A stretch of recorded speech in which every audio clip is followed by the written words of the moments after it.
We're here at the National Archives in College Park, Maryland, and we're looking at records relating to Private Henry Gunther. He is noted as the last American casualty of World War I. The National Archives holds literally millions of records relating to the American Expeditionary Forces, and for researchers, it's really a gold mine. The document that I'm looking at is known as a war diary. The armistice was set for 11 a.m. on November 11th of 1918. As the clock ticked forward at 10:58 a.m., Private Gunther had stood up, was charging towards the German lines when he was shot by a German machine gun. 2 minutes before the armistice, Henry Gunther was killed.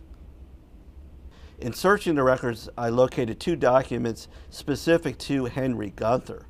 The first of them is a telegram that was sent confirming his death on November 11th, 1918. The second document is a little bit more unique. It's handwritten. What's interesting is that it gives the time of his death, which is 10:58 a.m. on November 11th. You don't often see the time on a document. And it also counters what's previously been written about Gunther, which many accounts say that he died 1 minute before the armistice. This is a copy of the graves registration burial card for Henry Gunther. It gives information on him saying that he was killed in action, the date that he was killed, but more importantly, it documents that his body was shipped home in 1921. That was done at the request of his mother, Lena Gunther, who lived on Eastern Avenue in Baltimore.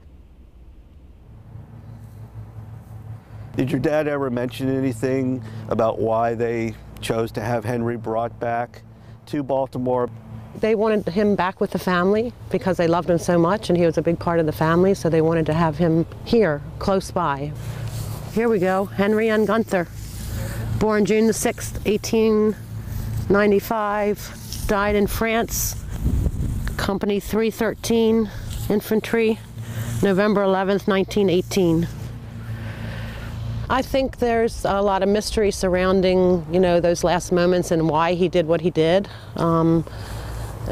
Which has all been talked about before and printed, but the fact that he had tried to send a letter home and he was talking about the terrible, deplorable conditions in France, and that letter got intercepted and he got in a lot of trouble for it. And he was demoted, and I know that put a lot of feelings probably of shame on him as well as the family when they found out.